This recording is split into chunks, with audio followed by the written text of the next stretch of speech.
Hello નમસ્કાર મિત્રો, આજે જોવા જઈએ તો આજે 22 તારીખના રોજ ધોરણ 1 થી 5ના ઉમેદવારો છે એમની જિલ્લા પસંદગી છે ચાલુ થઈ ગઈ છે। તમે પાછળ જોઈ શકો છો કે જિલ્લા પસંદગી ધોરણ 1 થી 5ના ઉમેદવારો છે એ પોતાની જિલ્લા પસંદગી કરી રહ્યા છે। 22 તારીખથી લઈને 2 તારીખ સુધી જે જનરલનો પ્રથમ તબક્કો છે વિદ્યા સહાયકની અંદર જનરલ તબક્કો, સામાન્ય પ્રવાહ અને વિજ્ઞાન પ્રવાહ બંનેનો છે જિલ્લા પસંદગી આજથી ચાલુ થઈ ગઈ છે। અને દરરોજ લગભગ જોવા જાય તો લગભગ 300 વિદ્યાર્થીઓના જે લોડ છે એ પ્રમાણે બોલાવવામાં આવી રહ્યા છે અને એની માટેની થઈ અને જેટલી પણ આજની અપડેટ છે એ બાબતે તમારા સુધી અપડેટ પહોંચાડવા માટેનો પ્રયત્ન કરું છું। તો જોવા જઈએ તો આજ રોજ વિદ્યા સહાયક ધોરણ 1 થી 5 જિલ્લા પસંદગી માટે કુલ 311 ઉમેદવારોને બોલાવેલા છે અને મને માહિતી છે ત્યાં સુધી લગભગ આજે વિજ્ઞાન પ્રવાહના ઉમેદવારો છે। આવતીકાલથી વિજ્ઞાન પ્રવાહ અને સામાન્ય પ્રવાહ બંનેના ઉમેદવારો છે એટલે આવતીકાલ અને એ ત્યારબાદ સામાન્ય પ્રવાહના છે એ ઉમેદવારોને બોલાવવામાં આવશે। અને જોવા જાય તો ભરતી સમિતિ છે ખૂબ જ સારી રીતે છે એ બહાર છે, તમને પાછળ પેલો ડોમ છે ત્યાં સારી રીતે સમજૂતી આપે છે, ત્યારબાદ બધા ઉમેદવારોને સંપૂર્ણ રીતે વિગતવાર સમજાવે છે અને ત્યારબાદ છે અંદર તમને જિલ્લા પસંદગી માટે 50-50ના ઉમેદવારોનો લોડ છે એકી સાથે લઈ જાય છે એટલે લગભગ 6-7 વખત બોલાવશે એટલે મોટાભાગના આખા દિવસનો કાર્યક્રમ છે પૂર્ણ થઈ જશે। અને મહત્વનો એક પોઈન્ટ એ છે કે ચાલુ વિદ્યા સહાયકમાં નોકરી કરતા હોય અને નોકરી છોડીને માની લો કે ફરીથી એ ઉમેદવારી નોંધાવે છે તો એને ફરજિયાતપણે રાજીનામાની ઓરિજિનલ નકલ આપવાની છે, સાથે સાથે 3 લાખનો બોન્ડ જે ભરેલું ચલણ સ્લીપ છે એ ચલણ સ્લીપ આ બંને વસ્તુ છે સાથે તમારે રાજીનામાનું લેટર અને બોન્ડ આ બંને લેટર છે તમારે સાથે લાવવાના છે। બીજો મહત્વનો પોઈન્ટ એ છે કે મહિલા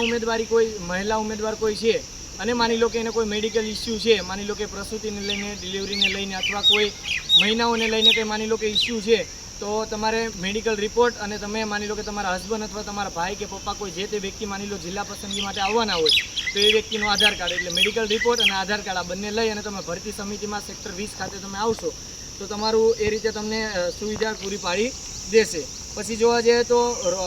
અત્યારે કેટલા લોકોના કોલ લેટર નીકળેલા હશે તો જનરલ રાઉન્ડની અંદર 1 થી લઈ અને 3497 મળતી માહિતી મુજબ એટલા સુધીમાં જનરલ રેન્કની અંદર ધોરણ 1 થી 5ના ઉમેદવારોમાં જેટલા પણ ઉમેદવારો હોય અને માની લો કે કોઈનો કોલ લેટર નીકળ્યો ન હોય તો ચોક્કસથી તમે ભરતી બોર્ડની અહીંયા ભરતી સમિતિ છે સેક્ટર 20ની અંદર ત્યાં તમારે સંપર્ક કરવાનો છે કે ભાઈ 1 થી લઈને 3497ની અંદર જનરલ રેન્ક મારો છે છતાં પણ કોલ લેટર નથી નીકળ્યો તો સમિતિ તમને સપોર્ટ કરશે। હવે જોવા જાય તો જે ઉમેદવારોને 2 કોલ લેટર નીકળેલા છે તો એમને શું કરવાનું છે, બેમાંથી કોઈ પણ તારીખે જિલ્લા પસંદગી માટે અહીંયા આવી શકે છે પરંતુ માત્ર કોઈ એક જ દિવસે પસંદગી કરી શકશે, જે પ્રવાહમાં લેવું હોય એ જ દિવસે આવવાનું। માની લો કે મારે આજે 22 તારીખે કોલ લેટર નીકળ્યો હોય ને આવનારી 2 તારીખે પણ નીકળ્યો હોય, તમારે 2 તારીખે આવવું હોય તો આજે ના આવતા ને આજે તમે જિલ્લો પસંદગી કરી જાઓ છો તો પછી 2 તારીખે તમે ફરીથી આવી શકશો નહીં। અને હાલ બંનેનું સાથે ચાલી રહ્યું છે જનરલ સામાન્ય પ્રવાહ અને વિજ્ઞાન પ્રવાહ એટલે 2 કોલ લેટરવાળાએ જે તારીખે આવવું હોય એ તારીખે આવી જવાનું, પણ હક દાવો તો તમે કોઈ એક તારીખે જ મેળવી શકશો। હવે જોવા જાય તો 50-50 ઉમેદવારોના જિલ્લા પસંદગી માટે અંદર ભરતી માટેના રૂમમાં બોલાવવામાં આવે છે પરંતુ તમે તમારા કોલ લેટરનો જે સમય હોય એના સમય કરતાં 1-2 કલાક વહેલા આવી જશો જેથી કરીને કંઈ ઇસ્યુ ના થાય। અને ખાસ કે માની લો કે જરૂર જણાય કોઈને નાનું માની લો કે મહિલા ઉમેદવારને બાળક છે, કોઈ પીએચ કેન્ડિડેટ છે કે કોઈ સારી રીતે કોઈ માની લો કે મેડિકલ કોઈ ઇસ્યુ હોય તો તમારી સાથે કોઈ ફેમિલી મેમ્બરને લાવો, બાકી વધારાના કોઈ સભ્યોને ન લાવો કેમ કે એકદમ માહોલ જોવા જાય તો ગરમીનો છે એટલે બને ત્યાં સુધી જેટલાની જરૂર હોય એટલાને સાથે લાવજો। બીજું જોવા જાય નાના બાળકો માટે તમારે કંઈ સુવિધા માની લો કે અહીંયા કોઈ એવી સુવિધા નહીં હોય એટલે માની લો કે કોઈ મહિલા ઉમેદવાર છે, નાના બાળકો હોય છે તો સૂવા માટેની કંઈ સુવિધા કરવી હોય, કોઈ પાથરવા માટેની સુવિધા છે, કોઈ પાણીની વ્યવસ્થા કે તમારે જે કંઈ પંખાની નાના મોટી જે કંઈ સુવિધા કરવી હોય તમે જાતે કરીને આવજો। એટલે અહીંયા ગરમીનો માલ છે એ પ્રમાણે ને ડોમની અંદર લગભગ 300 જેટલા ઉમેદવારને વાલીઓ સાથે જોવા જાય તો 500 જેટલા એટલે ભીડ વધારે હોય છે એટલે ખાસ નાના બાળકોને સાથે લાવો છો તો થોડીક એની સાવચેતી રહે એ માટે તમારે તમારી રીતે આગળ વધવું।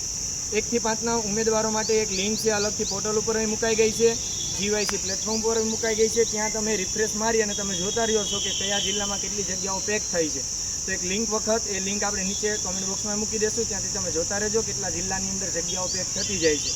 અને ખાસ કે ધોરણ 1 થી 5ને જિલ્લા પસંદગી માટે શાળા પસંદગીની હાલ કોઈ માહિતી અપડેટ આમાં કોલ લેટરમાં નથી લખેલી, આગામી સમયની અંદર શાળા પસંદગીની તારીખ છે એ વેબસાઇટ પર મૂકવામાં આવશે। એટલે અત્યારે જેવી રીતે અન્ય માધ્યમની છે માની લો કે દિવ્યાંગ ઉમેદવારો હતા એના 10/6થી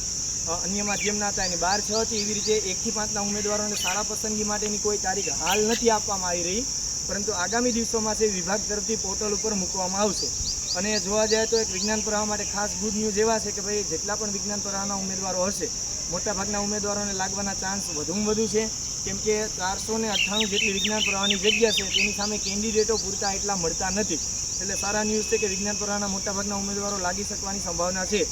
વિદ્યાસહાયકની અંદર મળતી માહિતી મુજબ પીએચના કેન્ડિડેટ જેટલા પણ હતા એનો એક લોડ આખો છે પહેલો પૂર્ણ થઈ ગયો છે અત્યારે, અને બીજો રાઉન્ડ છે અત્યારે 50 લોકોનો છે એ રેડી કરી રહ્યા છે નામ લઈને, ત્યાં ખુરશીમાં બેસાડી દીધા છે. એટલે હવે એમને બોલાવે છે. જેટલી પણ માહિતી હતી વિદ્યાસહાયકની એ તમારા સુધી મૂકી દીધી છે. હજુ કંઈ જો નવા જૂની કંઈ અપડેટ હશે તો ચોક્કસથી યુટ્યુબના માધ્યમથી અથવા જીવાયસી, વોટ્સઅપ હોય, ટેલિગ્રામ હોય, ટ્વિટર હોય, ઇન્સ્ટા હોય, ફેસબુક હોય કે યુટ્યુબ હોય ત્યાં તમામ અપડેટ વિદ્યાસહાયકની મોકલતા રહેશું. જો ચેનલમાં તમે નવા હોય છે તો ચેનલને લાઇક કરો, શેર કરો, સબસ્ક્રાઈબ કરો, અને તમને મૂંઝવણ ભર્યો કોઈ પણ પ્રશ્ન હોય છે તો ચોક્કસથી કમેન્ટ બોક્સમાં રજૂ કરજો.